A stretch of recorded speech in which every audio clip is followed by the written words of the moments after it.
You're right. It's end of the year time. Quarantine has taken its toll, specifically on me and maybe my buddy over here. So last year I did a my end of year game of it wasn't really game of the year as much as it was game of my year. So what me and my friends like to do is we do a game of the year thing, but it's not specifically limited to games that came out that year. It can be anything that we discovered that year. And last year my list had like Amiga games on it, Xbox One, PS4, and then a few like PS2 games on there and a PS1 game, so on and so forth. I cut the Mega Drive games on there as well, and a SNES game. So this year's no different. What I've done is I've quickly knocked together a list of 13 games that really caught my eye this year and I got super invested into. And those are the games of my year. And yeah, I'm just going to give you a little quick rundown of why I think they're cool and why I think you should play them. And seeing as we're all spending Christmas apart this year, except me and Steve are here. We're all spending Christmas apart this year, so it doesn't have to be a sad time. We can make it, what we want. We can make what we want from it. So why don't we just play some cool games while we're waiting? And here's 13 that I think you should maybe have a look at. Alright, cool. Let's have a look. So starting off with Duke Nukem Advance, I had already played quite a few first-person shooters on the Game Boy Advance, most notably when I looked at Doom's Forgotten Levels. And what I did was I took a couple of levels on the Game Boy Advance port of Doom 1 and ran through them. The problem with that was that the frame rate wasn't great and the graphics were very pixely compared to the original. So going into Duke Nukem Advance, I didn't really have very high expectations. However, Duke Nukem Advance just does what Doom didn't, and what they've done is completely rebuilt the game.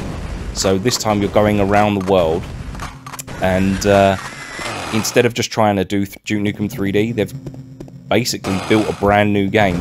Yes, the graphics aren't great, yes, the frame rate isn't great, but the controls make it completely playable, and I would highly recommend checking this game out. It's really good fun. Okay, up next we have Shadow of the Beast 3. Now, 3 videos ago I uploaded a collection of Amiga games that had either been remade, reimagined or ported over to the PlayStation 4 and the PlayStation Vita. And Shadow of the Beast was in that list, and in that video I said that it's, for want of a better word, a bit of a showpiece for the Amiga. And by that I mean that it looked amazing, sounds just incredible, but plays like garbage. And unfortunately that's at that time a lot of Euro platformers and Euro action games were. They just didn't play very well. Shadow of the Beast 2 I'm really not going to cover here because it's not great. But Shadow of the Beast 3 blew me away when I found it this year. It's more of a puzzle game than an action game, and it really is heavy on the puzzles. It's non-linear, so you can select your own world that you want to go to, and overly, I really enjoyed it. Shadow of the Beast 3 is easily the best one of the trilogy. So jumping forward quite a bit now, we have ToeJam and Earl back in the groove on the PS4. Now, this is technically like the 4th, maybe 5th game, depending on whether or not you count the mini game for the Menacer, Ready, Aim, Tomatoes. So you had ToeJam 1, ToeJam and Earl 1 on the Mega Drive, ToeJam and Earl 2, which was kind of like a platform game, and a ToeJam and Earl 3, which I think was an Xbox exclusive. This is a kind of sequel / remake of ToeJam and Earl 1, which arguably is the best, out of all of those 3 or 4 games. It's great. It's got everything that made that game great, plus more. So you've got like hats, which give you stat buffs. You've got a search option, which means that you can just scan your sort of little local area for hidden coins and money and whatnot. It's got all of the old NPCs that are in there that still do practically the same job, but with a really nice coat of HD paint over the top. Highly recommended, especially in 2-player. Okay, so following that we have Doom 64. Now this is the PlayStation 4 re-release by Night Dive Studios. The Doom 64 and me have this sort of like weird history together. I owned it on the N64 and really didn't like it. It was too dark, and I always thought it was too brown. I always thought the color palette was really muted. Maybe to look like Quake, even though Quake and the follow-up, Quake 2, were both available on the N64. I never really got into it. And it wasn't until... And then obviously I've emulated it and got it on various Raspberry Pis and just never got past those first couple of stages. It wasn't until I was waiting for Doom Eternal to load and was playing Doom 64 on the PS4 that it really just clicked. And I ended up managing to get most of the achievements before Doom Eternal had even installed. It's got way more colour the more you play it, and I really, really enjoyed it. Definitely recommended. So up next is a bit of a weird one. I have only ever bought one console on launch day, and that was the PSP. It was a bit of an impulse buy. I didn't really know why I was buying it, but I just saw it and I thought, that's awesome. Picked it up. Got a copy of Tony Hawk's Underground 2 and a copy of Ridge Racer. Many, many years later, this year in fact, I found out that there is a Ridge Racer 2 for the PSP.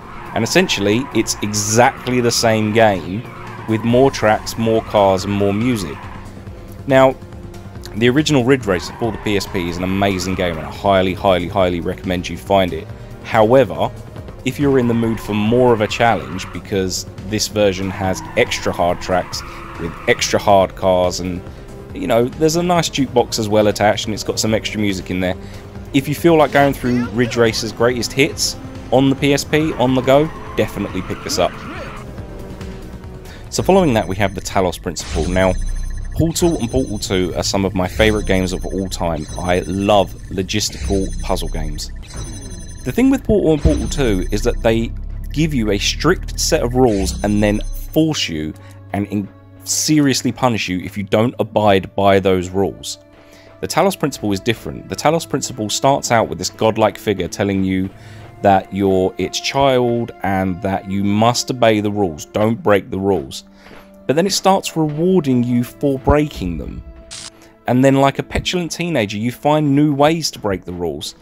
And that works into the game design, not only as a piece of narrative writing, but then the narrative of, disobeying your god, and also the mechanics of going against the game design on purpose and jumping over walls and getting through doors that you shouldn't be through yet work together. It's very, very clever. Very, very good. Highly recommended. So following that up, we have a game called Void Bastards. Now, I played this on the Xbox One. Didn't have a clue what I was getting into when I started it and absolutely fell in love with it. What it is very simply a first-person roguelike. So, very similar to Rogue Legacy. What you have is not a character, you just have a randomly generated character, in this case a reconstituted prisoner, and the job you have is to get your spaceship from one side of the galaxy to the other. When you die, you don't come back as that character, you come back as another reconstituted prisoner. And they all have different traits, so some are colorblind, some sneeze, some are fast, some are short. What I didn't realise until I played it for a while is this is possibly the most British game ever made. Very wink and a nod knowing way. Highly recommended. So next up is Road Trip Adventure on the PlayStation 2. I really don't know how much I want to say about this game because I'm thinking of making a video on it beginning of next year. It is one of the strangest games that I have played in a long time. Put plainly, you are a car, and when I say that I don't mean this is a driving game, I mean this is an open world RPG where you and everyone else, every other inhabitant in this giant open world is a car. The president of this world has decided that he doesn't want to be president anymore. He doesn't want to be stuck in the Oval Office, he's bored. So you decide to become president, and you do that by helping all the other cars you meet and helping them with their problems, be it big or small. There are even mini-games. Because it's a Japanese RPG, there's a fishing mini-game in it. It is so weird, I have to make a video on this.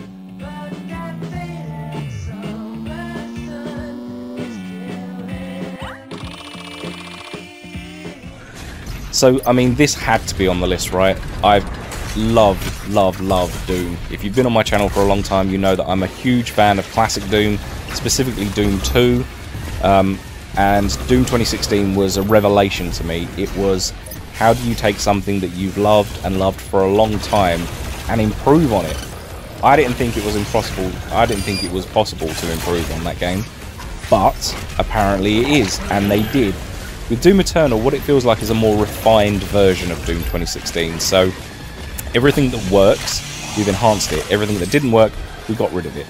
And what you're left with is a very streamlined Doom experience. You've still got the dodging, the moving, the dance, the sort of ballet of death. And on top of that, you've now got new mechanics. So you've got an air dash, you've got the meat hook, you've got a whole load of new toys to play with. Very, very, very good fun.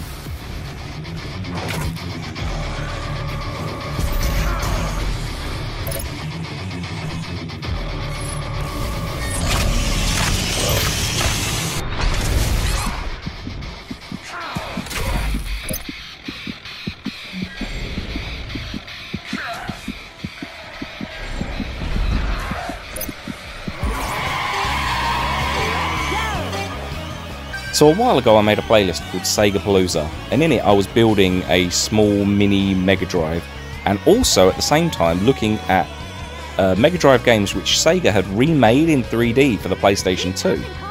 And one of those was Outrun. Now while that version didn't blow me away, that's not to say that Sega have never made a good 3D Outrun game. They most definitely have, and this is at the top of that list. Outrun Coast to Coast is essentially a home port of Outrun 2 and Outrun 2 SP in the arcade. It's available for the Xbox, the PlayStation Portable and the PS2. PS2 and the PSP version are basically identical. In fact, the PS2 version even has 480p over component. It's really cool. It's got an amazing soundtrack, it's got Heartbreak mode, it's got actual licensed Ferraris. Generally, it's really, really smooth, great arcade fun, and power sliding all day. Love it.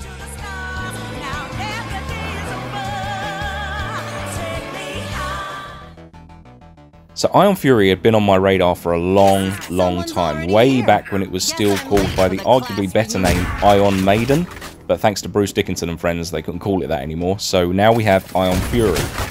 It is a first-person shooter built in the build engine. Now, it's a highly modified version of the build engine. I think it's built on the B.I.T.G engine, but still, it is a build engine game, and it has all the build engine ticks and all the build engine jank and all the build engine goodness you've come to expect from games like Duke Nukem 3D and Shadow Warrior and Blood. What it hasn't got is Duke Nukem, it hasn't got Lo Wang, it hasn't got, you know, those protagonists, but in its place you have the amazing Shelly Bombshell, who is this fantastic one-liner giving machine. The sound effects are great, the level design is great. Definitely pick this up if you're a fan of classic first-person shooters. So at this point, there's not really much more that can be said about The Last of Us 2, especially by me. I know when it came out, there were a lot of people that played it that were very unhappy about the path the narratives took, about the new characters, and specifically the motivations of the characters that we had already met, and the new characters as well. I'm not one of those people. I think The Last of Us 2 was perfectly written. I love the new characters. I love the way the narrative took everything you thought you knew about the old characters and maybe coloured it in a certain new way. I do really like the motivations of the old characters and the new characters. I thought it was heart-wrenching and profound, and I don't think that the people that disliked it because their favourite characters did something, you know, untoward, I don't think they're giving it the credit it deserves for making you feel something.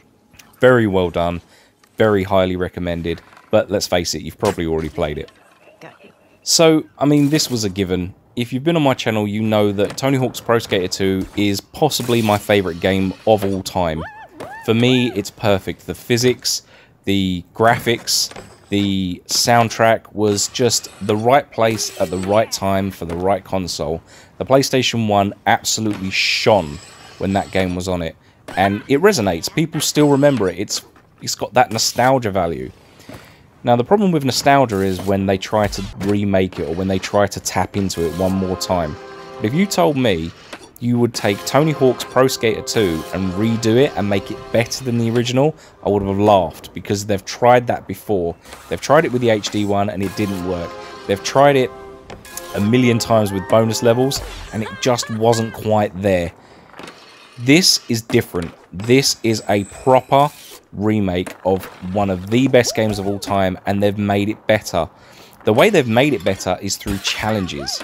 So you can take a game that at this point is over 20 years old and find new things to do in that level. So these levels that I have played for years and years and years, I'm finding new lines and new ways to go through them as I'm trying to complete these challenges. This might be one of the greatest remakes ever made, and it is easily my game of the year.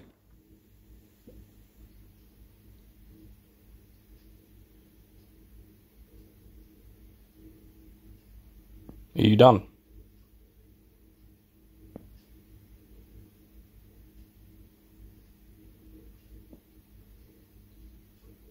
A-hole.